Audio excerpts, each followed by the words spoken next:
네, 오늘의 정치권 관심 뉴스들 진단해보는 나이트 포커스 김근식 전 국민의힘 비전전략실장 그리고 김준일 뉴스톱 수석 에디터 두 분 모셨습니다. 어서 오십시오. 안녕하세요. 안녕하십니까. 자, 국민의힘 전당대회 오늘부터 후보 등록 시작됐는데요. 나경원, 유승민 이 두 분 불출마 선언하면서 좀 재미없어지나 했는데 막판에 좀 흥행 요소들이 등장했어요. 그렇습니다. 나경원 전 의원 불출마로 좀 김이 빠지는 게 아닌가, 좀 뻔한 게임이 되는 게 아닌가라고 했었는데 지금 실제로 등록이 시작되니까 네. 여러 가지 변수가 생겼는데 가장 대표적인 게 이제 천하람 변호사가 당대표의 출마 선언을 함으로써 유승민, 나경원 두 주자가 빈 공간에 새로운 어떤 요동을 칠 수 있는 네. 구도가 생긴 것 같습니다. 예. 알려진 것처럼 이제 유승민 전 대표에 대해서도 보면 여론조사상으로 꾸준히 일정 정도의 지지율을 확보를 했었거든요. 그 유승민 전 대표를 지지했던 분들, 그다음에 또 나경원 의원에게 몰려 있었던 지지율, 이 표심이 어디로 갈 것인가가 이제 네. 앞으로 관건이었는데 천하람 변호사가 등장함으로써 유승민, 이준석 두 분으로 이렇게 요약돼 있는, 집약돼 있는 그 지지층들이 예. 천하람 변호사에게 좀 쏠릴 가능성이 있다고 본다면 적어도 컷오프의 4명에 들어서 4명이 돌리는 이 본선 게임에서도 상당히 많은 변수로서 작용할 가능성이 커졌다고 봅니다. 예. 요 파괴력이 얼마나 되는지 잠시 뒤에 저희가 조금 더 살펴보기로 하고, 자, 천하람 당협위원장이 저희 화요일 출연 패널이었거든요. 근데 그날만 해도 저희 전혀 몰랐는데 김준일 에디터께서도 방송 같이 하시잖아요. 예, 아셨어요? 몰랐고요. 네. 그런데 이제 어제 오후에 이제 오전에 아마 YTN 라디오에서 그 얘기가 나왔을 거예요. 중량감 있는 개혁 보수 인사가 이제 출마를 할 것이다라고 했는데 장성철 소장님이 그 얘기를 하셨어요. 예, 거죠? 맞아요. 예. 예. 근데 중량감이 실제 중량인 줄은 저도 몰랐습니다. 그래서 이게 몸집이 좀 있잖아요. 물리적인 중량감 말씀이시는 예. 건가요? 그런데 예. 이제 여기서 잘하면은 진짜 무게감이 있는 이제 정치인이 되는 거죠. 그래서 어제 제가 한 저녁 8시쯤에 통화를 했어요. 네. 이제 출마하는 거냐 축하하는데 그때는 이제 출마 선언까지는 안 했지만 사실상 하는 것처럼 나와서 의중도 타진할 겸 그런데 어디 가냐고 하니까 순천에 내려가고 있다. 예. 그래서 왜 순천에 가냐 그러니까 아내의 허락을 득하기 위해서 순천에 내려가고 있다. 그럼 출마. 먼저 이렇게 선언을 하고 예. 허락을 나중에 득하는 겁니까? 그러니까 선언은 오늘 새벽 5시에 페이스북을 통해서 공식적으로 했지만 예. 사실상 언론 보도가 나오기 시작하면서 사실상 이제 출마 뭐 안 할 수가 있겠습니까? 저한테 그 예. 얘기를 하더라고요. 그런데 어쨌든 아내한테는 얘기도 안 하고 했다라는 거는 상황이 좀 긴박하게 흘러갔다. 그리고 좀 결정이 좀 급작스럽게 이루어졌다라는 이루어졌다. 건데 왜 그러냐면은 유승민 전 의원이 출마를 했으면 아마 안 했을 가능성이 상당히 높아요. 예. 근데 소위 말해서 개혁 보수를 이렇게 묶을 만한 구심점이 없다 보니까 그게 뭐 뒤에 나중에 좀 설명을 드리겠지만 이게 좀 중요한 문제거든요. 네. 이제 전체적으로 투표 전략에 있어서는 예. 그래서 그런 것들을 고려를 해서 좀 하루 이틀 사이에 딱 결정을 한 게 아닌가 그렇게 보여집니다. 유승민 후보의 출마 여부까지 지켜보고 나서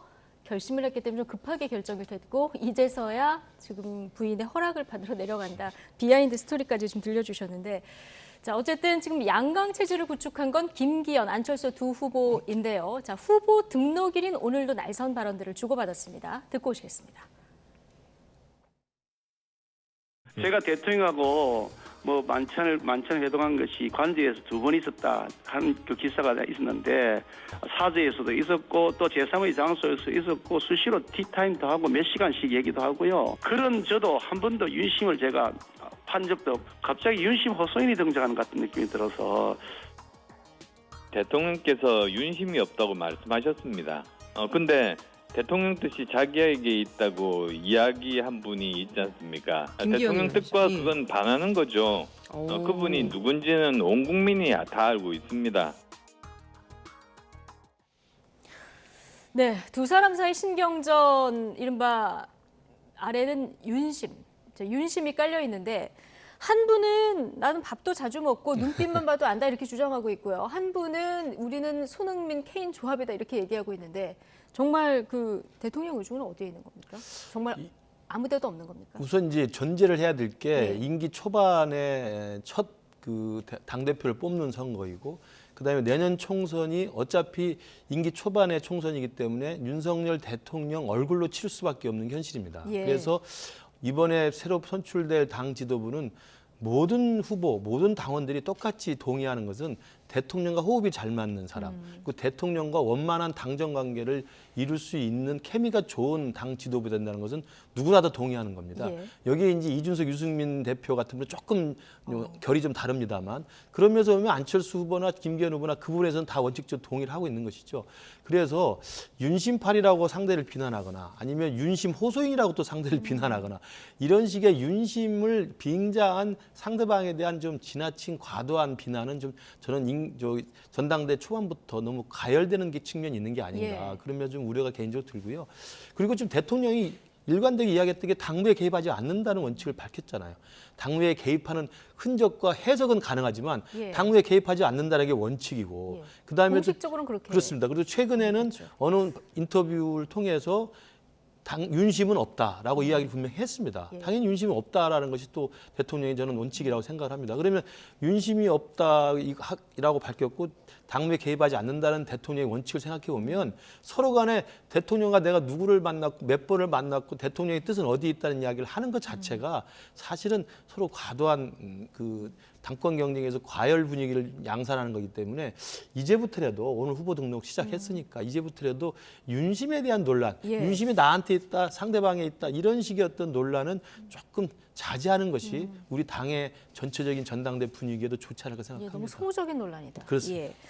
자, 전당대회 막은 올랐고요. 지금 출발 시점에 국민들의 여론은 어떻게 진행되고 있는지 흐름을 좀 보겠습니다. 자, 오늘 나온 여론조사들의 양자 대결을 한번 보겠습니다. 리얼미터 여론조사에서는 이게 국민의힘 지지층을 대상으로 한 조사인데요. 안철수, 김기현 후보 오차 범위의 접전이고요.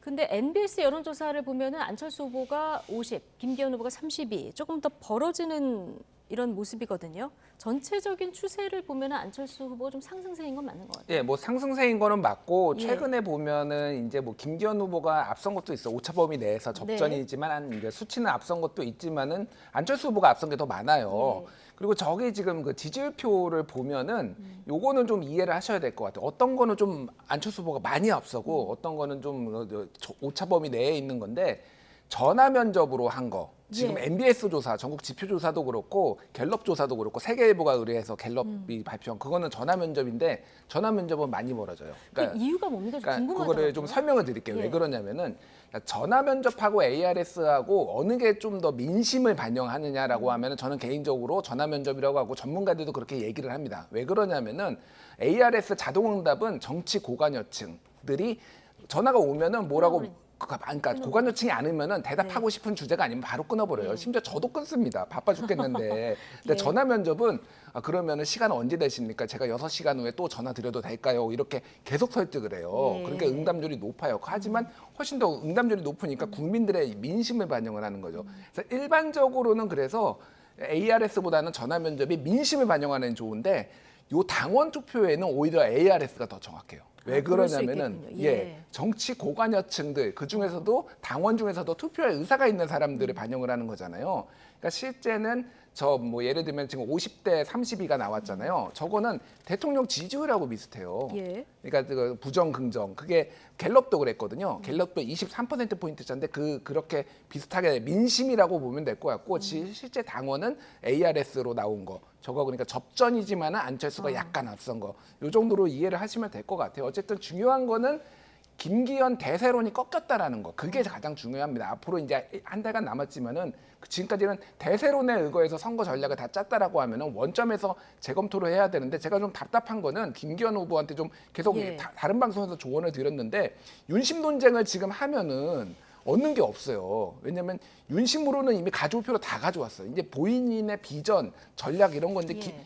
안철수 후보가 뭐 완벽하게 친윤이 아닌 거는 당원들도 다 알고 있습니다. 그럼에도 불구하고 안철수를 찍는 데는 이유가 있잖아요. 그러니까 그거에 대해서 뭐 전략을 세워야 되는데 예. 지금 이런 논쟁이 되면은 김기현 후보한테 굉장히 안 좋게 올라갈 이제는 거예요. 정책으로 좀 비전을 보여줘야 정책, 될 뭐 때다. 다른 이제 메시지 이런 걸로 해야 예. 되는데 아직도 윤심 논쟁을 하는 게 좀 굉장히 정말 예. 김기현 후보 훌륭하신 분인데 좀 선전하셨으면 좋겠습니다. 여기 편파적으로 아니요, 다른 분들도 마찬가지인데 네. 김기현 후보도 제가 왜냐하면은 워낙 김기현 후보를 비판을 많이 했어요. 그래서 예. 싫어하는 게 아니다라는 거를 알겠습니다. 말씀드립니다. 모두가 선전하기를 바라는 마음으로 좀 얘기를 해주셨고요.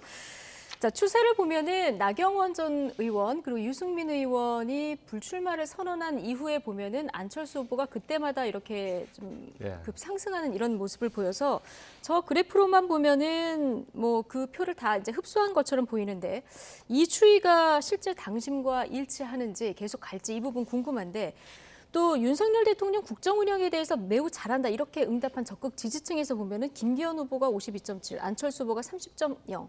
자, 이런 여론조사 결과도 있거든요. 그렇죠. 그러니까 지금 여론조사에 나오는 결과 발표 수치는 일반 국민을 대상으로 한 거지 않습니까? 일반 국민을 대상으로 전화를 해서 국민의힘을 지지한다고 응답하는 분들에게 다시 물어본 겁니다. 네. 그게 이제 국민의힘 지지층에 대한 응답이죠.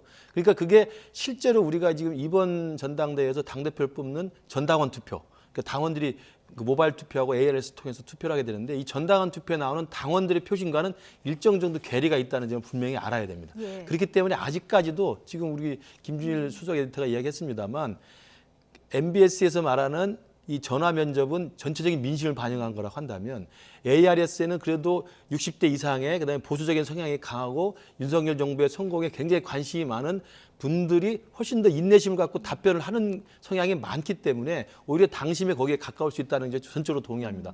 그렇기 때문에 실제로 전당원 투표를 했을 때 그 당심의 실제 결과하고 지금 나오는 여론조사 결과는 약간의 괴리가 있다는 점 분명히 예. 말씀을 드리고 왜냐하면 지금 뭐 수도권과 젊은 층이 많이 늘어났다고는 합니다만 그래도 여전히 영남 지방과 60대 이상의 고연령층이 당원이 다수를 많기 차지하고 때문에. 있고 예. 더 중요한 것은 투표율입니다.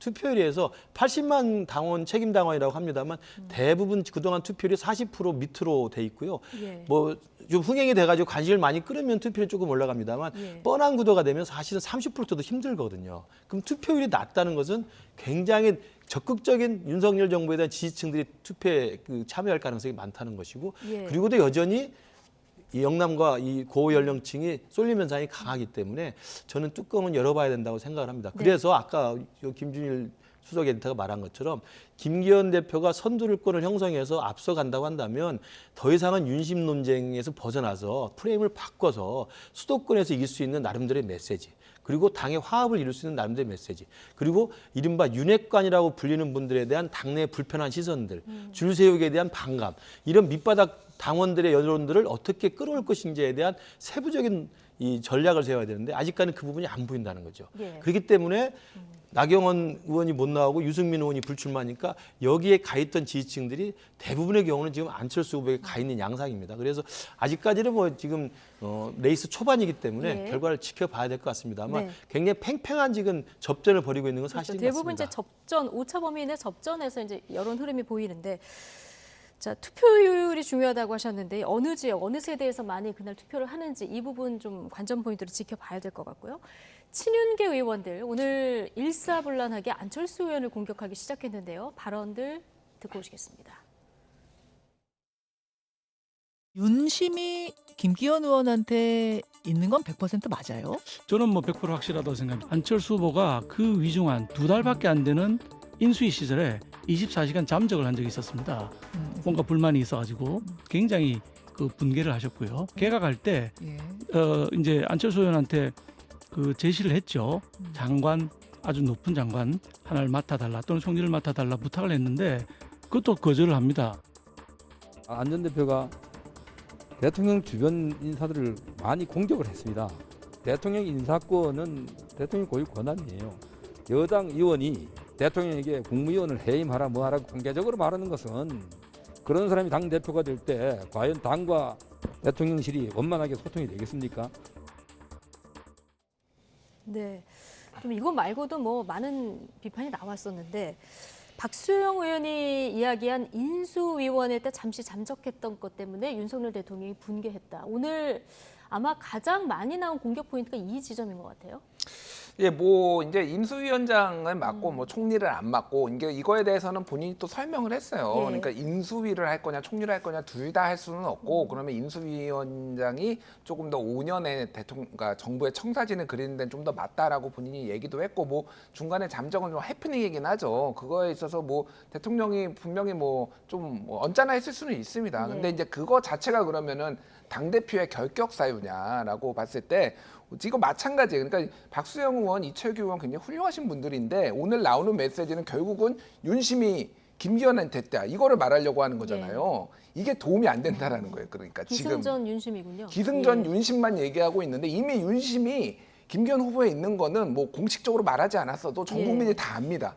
다 아는 상황이에요. 그리고 그럼에도 불구하고 안철수 후보가 선전을 하고 있다라면은 공격을 하고 싶으면 다른 포인트들을 해야죠. 그러니까 예를 들면은 정말로 안철수가 수도권에서 승리를 가져올 수 있는 사람이냐. 그동안에 다른 정당에 있을 때 제가 너무 많은 거 조언을 하는 건가요? 뭐 이랬다면은 성적을 봐봐라. 이런 뭐 실책이 있었고 이걸로는 안 된다. 뭐 이런 류의 메시지가 공격이 차라리 먹히는 건데 윤심의 수렁에 빠질 수가 있는 거예요. 윤심 프레임 수렁에. 그리고 윤심 프레임이 안 좋은 게 계속 안 좋은 기억들이 떠오르게 됩니다. 이게 지금 이 과정 자체가 매끄러운 게 아니라 이를테면 나경원 의원 찍어 누르기, 유승민 의원 못 나오게 하고 뭐 기타 등등의 이 과정들이 계속 비민주적인데 문제가 있는데 이런 것들을 상기시키는 거예요. 그래서 더 이상 말씀드리면 윤심 프레임으로는 안 된다. 이거는 김근식 교수님도 말씀하지만 거의 두 사람의 의견이 일치하는 거거든요. 이건 뭐 누구의 유불리를 떠나서 전략적으로 이거는 잘못된 선택이라는 걸 말씀드리는 겁니다. 예. 오늘 박수영 의원은 윤심이 김기현이다 이렇게 딱 잘라서 또 얘기한 부분이 있어서 이 부분은 조금 논란이 될 수도 있을 것 같고요. 그 부분도 사실은 그러니까 그 윤심이 100% 확신한다 김기현 후보가 있다는 것을 저걸 박수영 의원은 이제 신윤핵관으로 불리는 분 아닙니까? 그리고 대통령의 측근이라고 스스로도 이야기를 했던 분이고 일단은 대통령에 가장 가까운 측근은 오늘 장제원 의원도 뭐 숙명이라는 단어를 썼습니다만은 대통령과 가깝다는 이유만으로도 숙명처럼 말을 아끼는 게 중요한 겁니다. 그래야 당원들도 정말 대통령을 잘 모시고 있는가 보다라고 생각하는 것이지 역설적으로 보십시오. 김기현 후보가 나경원 후보 파동이 지나면서 그 지지율이 급상승하면서 선두를 달릴 때는요. 장제원 후보가 보이지 않았을 때입니다. 윤핵관이라고 불리는 분들이 조용히 계실 때는 올랐어요. 떠들면 사실은 또 어떻게 될지 모르는 겁니다. 그래서 저는 왜 윤심이 100% 김기현 후보가 있다고 확신한다고 윤핵관이라고 불리는 분들이 단정을 해버리면 이건 대통령한테 저는 굉장히 누가 된다고 생각합니다. 대통령의 뜻이 그것인지 아닌지 알게 하면서 당원들이 스스로 판단하게 만들어줘야 되는 거지 대통령의 뜻이 100% 이거라고 이야기해 주는 것은 대통령의 부담이 될 뿐만 아니라 대통령의 뜻이 그렇지 않든지 그렇든지 간에 결과가 어떻게 나올지 그 리스크를 그럼 대통령이 오롯이 다 져야 되는 거 아니겠습니까? 그럼 어떻게 그걸 감당하려고 하는 겁니까? 저는 굉장히 과도한 개입이라고 생각을 해요. 그래서 일단 원칙적으로는 대통령과 가깝다고 하시는 분들은 말을 아끼는 것이 저는 그 가장 올바른 방식이고 두 번째로는 김기현 후보에게도 도움이 되지 않아요. 계속 김준일 수석 에디터 똑같은 이야기입니다만 김기현 후보가 여기까지 올라온 데는 김장연대 그리고 윤심이라고 하는 것을 당원들이 대충 이제 알고 윤석열 대통령과 호흡을 맞출 수 있다는 적임자니까 지금까지 왔는데 이 다음 안철수 대표와의 접전 싸움에서 선두를 계속 유지하고 결선 투표에서 마지막까지 이기려면 그것만 가지고는 부족하거든요. 이 다음 단계, 2단계 새로운 전략적 메시지가 나와야 되는데 계속 윤심팔 이야기하고 윤심을 이야기하면서 윤핵관 분들이 나와서 윤심이 김기현에 있다고 계속 두둔해 주는 것이 역효과가 훨씬 낼 가능성이 많다는 거죠. 뭐 이 밖에 대통령 주변 인사들을 많이 공격을 했다라든가 아니면 그 대선 과정에서 단일화가 사심없는 정말 그 진정성 있는 단일화였는지 의구심이 든다. 뭐 이런 얘기도 나와서 이게 국민의힘 지지층이 보실 때 어떻게 판단할지 이 부분도 궁금하고 또 하나 나온 얘기가 국민의힘 국민의당 합당 과정의 일까지 좀 나왔는데 이자 문제 얘기가 나왔어요. 네, 그러니까 국민의당 시절에 안철수 대표가 8억 원인가요? 그 정도를 당에 빌려준 거예요. 그랬는데 이게 뭐 빌려주면은 당연히 이제 어느 정도 이자가 발생하잖아요. 법정 뭐 최저 이자라도. 그런데 지금 합당을 하면서 조건 중에 하나가 이 국민의당이 지고 있는 부채도 국민의힘이 해결해 주는 거였는데 이자 부분은 해결이 안 됐다라는 거예요. 그래서 최근에 이제 공문을 보내서 2,500만 원 정도의 이자를 받겠다라는 건데 글쎄요. 이게 이제 법적으로 저는 문제가 되는지 잘 모르겠는데 만약에 그게 아니라면 안철수 후보가 당을 위해서 뭐 쿨하게 포기를 하는 것도 괜찮을 것 같아요. 왜냐하면은 뭐 본인이 1,500억 원 정도 기부도 했다 이렇게 해진 양마에도 이렇게 하는데 이게 당을 위해서 2,500만 원도 못 쓰는 이런 공격 포인트가 충분히 될 수 있거든요.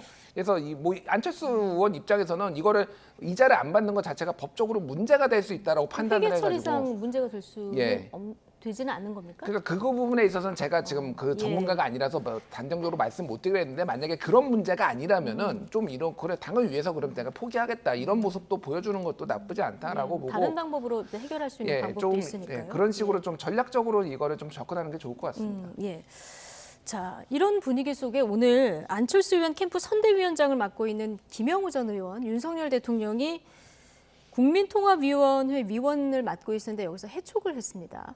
겉으로는 이제 선대위원장 안철수 후보의 선대위원장을 맡고 있기 때문에 중립을 위반하고 있다 이렇게 얘기를 하고 있는데 오늘 이런 분위기 속에서 해촉이 되다 보니까 친윤계 의원들의 화답을 한 게 아니냐 이런 분석도 일각에서 나와요. 이게 이제 그 대통령실에서는 이런 부분 정도는 입장을 낼 수도 있었다고 생각합니다. 네. 왜냐하면 지난 나경원 의원 파동 때도 보면 발단이 됐던 것이 저출산 고령화 사회위원회 부위원장직을 사표를 냈기 때문에 그에 대한 이제 대통령실 절차를 밟아서 그 문제를 마무리를 해줘야 되지 않겠습니까? 그러다 보니까 그게 윤심이 드러난 것으로 해석이 된 겁니다. 그러니까 일부러 당무 개입을 하거나 전당대회에 개입하기 위해서 한 게 아니라 저출산 고령화 부위원장 사표를 냈기 때문에 그에 대한 대응을 보여준 것이거든요. 저는 이것도 그런 맥락에서는 대통령실이 불가피하게 할 수 있는 행위라고 생각을 합니다. 왜냐하면 대통령 직속기구로서의 국민통합위원인데 이게 특정 캠프의 선대위원장으로 가 있기 때문에 전당대회 중립성을 의심할 수 있는 상황이 될 수 있다는 게 특정 진영이나 특정 후보를 편드는 게 아니라 전체적인 전당대회의 어떤 중립성을 훼손시킬 우려가 있기 때문에 이 국민통합위원회를 해촉한다는 이야기는 저는 충분히 이해가 될 수 있는 부분이라고 생각합니다. 다만 이걸 대통령이 해촉했다고 기사에는 나오는데 제가 볼 때는 물론 대통령 직속기구니까 대통령이 해촉한다고 해석할 수 있겠습니다만 제가 보건대는 국민통합위원장은 김한길 대표 아닙니까? 국민통합위원장 명의로 사실 해촉을 한 거라고 보는 게 맞습니다. 이걸 과도하게 윤석열 대통령이 나서서 해촉을 했다. 이걸 마치 무슨 또 윤심이 작동해서 지난번처럼 나경원 의원에게 대통령이 해임했다고 하는 것처럼 이걸 등치시키는 건 제가 볼 때 과도한 해석이 아닌가. 결이 다르다. 저는 개인적으로 그렇게 해석을 하고 싶습니다. 예, 김영우 전 의원도 대통령 뜻을 존중한다. 자, 이렇게 오늘 입장을 밝힌 상황인데요. 자, 일각에서 김기현 의원이 당대표가 되면은 장제원 의원이 사무총장이 된다. 이런 설이 돌았었는데요. 장제원 의원 오늘 또 백의종군을 선언했습니다. 발언 듣고 오시겠습니다. 여러분들이 이렇게 저한테 관심을 가지는 이유가 뭡니까? 대통령의 생각이 담긴 얘기를 할 것 같다. 그러니까 관심을 가지는 거 아니겠어요? 근데 제가 무슨 말을 하면 자기네들 생각이 맞으면 이게 윤심이다 그러고 자기 생각하고 다르면 제가 윤심을 왜곡하고 있다. 이렇게 얘기하지 않습니까? 그렇게 거짓말을 자꾸 하면 안 된다고 생각하고요. 아시겠지만 사무총장을 제가 하겠습니까? 그렇지 않습니까? 그걸 그래가지고 공천에 개입하니 뭐니 하는데 저는 그런 생각 전혀 없고요. 네, 장제원 사무총장설은 음해다. 나는 어떤 임명직도 당직도 맡지 않겠다. 자, 이렇게 얘기했는데 자, 전당대회 판세에는 어떻게 영향을 미칠까요? 일단 김장연대가 처음에 있을 때 김기현 의원한테 소위 윤심이 있다라고 많이 유추를 할 수 있는데 도움을 많이 줬잖아요. 그런데 이제 언론에 이제 보도된 부분이나 이제 알려진 바에 따르면은 그 이후에 이제 연포탕으로 넘어갔잖아요, 김기현 의원이. 네. 그런데 그거에 대해서는 이제 장제원 의원이 아들 노엘 문제도 있었고 여러모로 부정적 노출이 많이 되는데 장제원 의원이 나오는 게 별로 도움이 안 된다라는 판단. 그래서 실제 좀 안 나왔으면 좋겠다 이런 얘기가 오갔다라고 하는데 그거에 대해서 장제원 의원이 좀 불쾌했다 뭐 이런 얘기까지 이제 좀 전원으로 나왔어요. 이제 그런 상황입니다. 그래서 장제원 의원이 사실은 지금 아까 전에도 계속 얘기가 나왔지만은 여기에서 오히려 공간이 좀 좁아지고 있다. 지금 윤심 마케팅으로 지금 뭔가를 할 수 있는 부분이 없는 거 하나. 그리고 또 하나는 이제 백의종군 얘기는 글쎄요, 아마 이 정부에서 아마 가장 많은 백의종군을 자주 하실 것 같아요. 장제원 의원이 또 백의종군 하겠다고 한 지 반년도 안 됐거든요. 했다가 다시 나왔다가 또 한 건데 여튼 그게 이제 부담이 된다고 판단을 한 거죠. 그래서 뭐 엄청 도움이 될지는 모르겠으나 최소한 김기현 의원한테 누가 되지는 않겠다라고 지금 판단한 것 같습니다. 그래서 뭐 나쁘게 보지는 않아요. 근데 이 백의종군이 또 얼마나 갈지 좀 궁금하긴 하네요. 예. 자, 또 하나의 깜짝 변수. 자, 이준석계로 불리는 천하람 순천갑 당협위원장의 당대표 도전이죠. 오늘 라디오 방송에서 포부를 밝히기도 했는데요. 발언 듣고 오시겠습니다. 우리가 총선 승리 하겠다 내가 유리하다 아무리 얘기해봤자 그렇다고 해서 총선 승리하는 거 아니에요.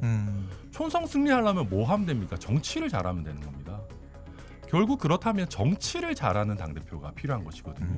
저희가 상식적인 모습, 최소한의 합리성을 갖춘 뭐 건전한 모습들을 보여주신다면은 총선 승리는 자연스럽게 따라오는 것이거든요. 네. 자, 30대 이준석계 천하람 당대표 출마. 자, 전당대회 구도에 어떤 영향을 미칠까 관심인데 일단 앞서 두 분께서 이제 지금 전당대회 윤심 경쟁만 있다 이거 좋지 않다 했는데 여기서 좀 정책 경쟁으로 돌 수 있을지 이 부분도 궁금하고 토론회도 좀 재밌어질 것 같고 맞습니다. 그렇습니다. 30대이고 그 이준석과 친한 그런 그 성향으로 보이고 있기 때문에 아까 말씀드린 것처럼 그동안 지지율 분포에서 유승민 후보를 지지한다고 응답하신 분들이나 나경원 대표를 지지한다고 응답하셨던 분들 중에 일부가 이 천하람 변호사한테 옮겨갈 가능성이 충분히 있습니다. 네. 그러면 예비 경선을 지나서 본 경선에 올라가는 4인 4명의 컷오프를 통과하게 되면 토론을 5번 지금 TV토론을 잡아놓고 있지 않습니까? 예. 그러면 TV토론 4명이 할 경우에는 상당히 두각을 나타내면서 재미있고 역동적인 TV토론과 전당대회가 좀 흥행이 될 거라고 생각을 합니다. 그래서 결선 투표에 갈지 안 갈지는 모르겠습니다만 아직까지는 결선 투표까지 올라갈 가능성이 희박하다고 하더라도 예. 결선 투표 이후의 표 쏠림이라고 하는 것들이 어떻게 진행될지 중요한 변수 중에 하나가 된 건 분명해 보입니다. 그래서 천하람 변호사의 이 출마 선언과 참전이 향후에 전당대회에 가장 큰 변수로 작동할 가능성이 크다는 생각이 들고요. 아울러서 천하람 변호사에게 저도 개인적으로 아니까 하나의 조언을 드리면 예. 이준석 대표의 반사체가 되는 것은 자제해야 됩니다.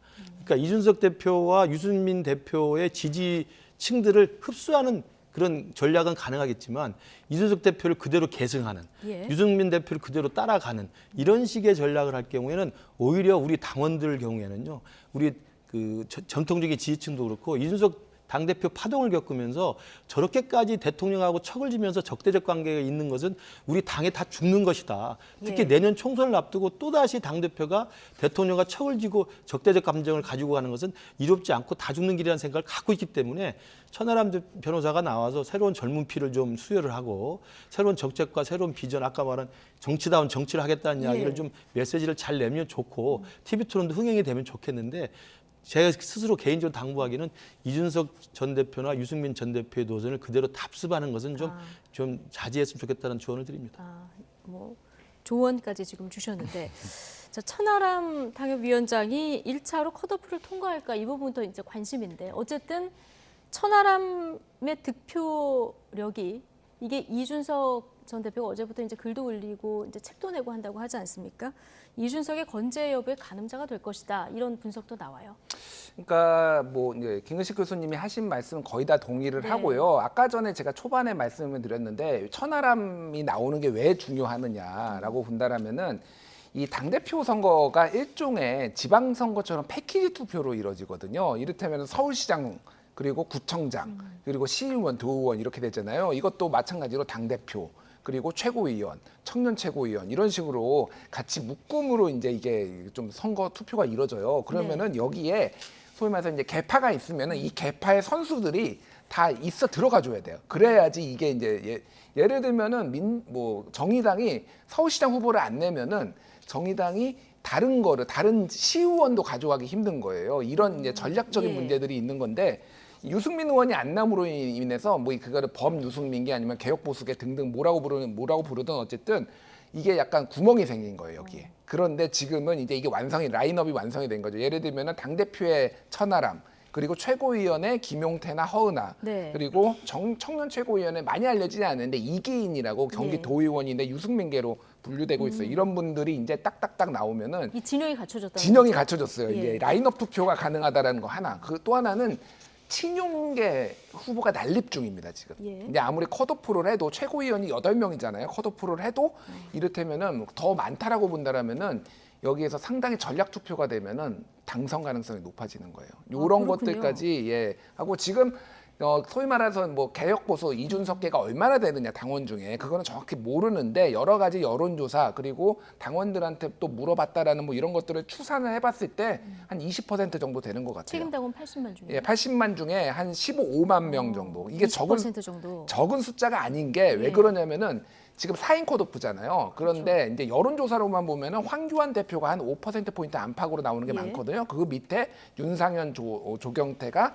한 2, 3%에 나와요. 네. 그런데 만약에 20%를 가져가는 후보가 물표가 있다. 온다. 그러면 유승민 전 의원이 한 지난 여론조사에서 한 8에서 10% 정도 예. 나왔었죠. 그 정도 나온다고 본다라면은 천하람이 황교안 다음이 아니라 황교안보다 앞서서 3등으로 올라갈 수도 있는 거예요. 컷오프에. 그러면은 이게 그 이후에는 어떻게 될지 모르는 게 구도 자체가 많이 달라져요. 그러니까 윤심 논쟁이나 이런 게 아니라 젊은 정치 개혁과 나머지 뭐 이를테면은 올드 보수 뭐 이런 식으로 뭐 짜이면은 이게 판이 완전 요동칠 가능성을 배제할 수가 없는 거죠. 예, 얼마나 파괴력이 있을지 실제 정말 궁금해지는 대목인데, 자, 이준석 대표 SNS 정치는 시작이 된 것 같습니다. 주변에 간제비와 하고제비 영업하는 사람 있으면 조기에 정리해야 된다, 이 글도 남겼는데, 이거 뭐 이 뜻을 몰라도 딱 들으면 누구를 지칭할지 떠오르지 않습니까? 어떻게 보셨어요? 저도 저걸 보고 간제비와 하고제비라는 이른바 서로 간에 이렇게 음률에도 서로 입맛이 딱 맞아떨어지지 예. 않습니까? 그 두 단어를 씀으로써 누군가를 연상시키는 저 능력은 참, 단어 선택의 능력은 이준석 전 대표가 탁월하긴 합니다. 그래서 누구다도 간제비가 누구를 연상을 시키는지, 하고제비가 누구를 연상시키는지를 선뜻 알 수 있게 됐는데요. 저는 이준석 대표가 이제 책도 곧 출간을 할 예정이고, 전국을 다니면서 사람들을 만나고 이른바 정치 행보를 하겠다는 이야기를 하고 있습니다. 그리고 거기에 때 맞춰서 지금 천하람 변호사가 당대표를 나가겠다고 이야기를 했기 때문에 이번 전당대회에 이준석 전 대표의 어떤 지지세가 어느 정도 남아 있는지, 그리고 당원들이 이준석 대표 파동 이후에 이준석 대표에 대한 평가를 어떻게 할 것인지, 그 결과가 이제 결국 나올 텐데요. 저는 여기서 또 이준석 대표에게 한 가지 조언을 드리면, 그 당연히 이제 이쪽 친윤계로 불리는 분들은 이준석 대표가 선거에 개입하지 마라라고 이야기를 하고 있죠. 이런 이야기를 하고 있는데, 그거에 대해서 실제로 당원권 정지가 돼 있기 때문에 출마할 수도 없고 누구 선거운동을 도울 수도 없습니다. 그렇기 때문에 굉장히 조심스러운 행보를 하겠지만, 제가 개인적으로 생각할 땐 허건하 의원이나 김용태 최고위원의 후원회장 맡는 건 제가 볼 때 안 하는 게 좋습니다. 이건 빌미를 줄 수가 있습니다. 왜냐하면 저도 당협위원장이기 때문에 우리 당헌 당규상 계속 공문이 우리 당협에 옵니다. 오는데 현역 당협위원장과 현역 의원은 선거운동에 개입할 수 없는 4가지 조항 중에 하나가 후원회장을 맡으면 안 되게 돼 있습니다.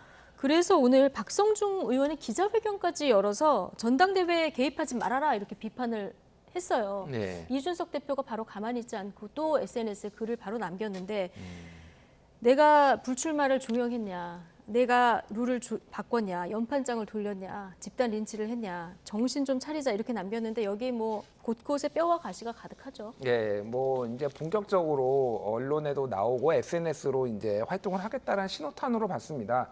근데 중요한 거는 이제 박성중 의원도 사실은 이렇게 뭐 강하게 얘기를 한 거는 최고위원 출마하셨거든요. 이제 최고위원에서 굉장히 강적들이 많아요. 사실은 인지도 높은 박성중 의원도 물론 인지도가 높지만 김재원 전 최고, 뭐 정미경 전 최고, 뭐 기타 등등 굉장히 많기 때문에 본인의 존재감을 위해서 조금 세게 이제 얘기한 것도 있고요.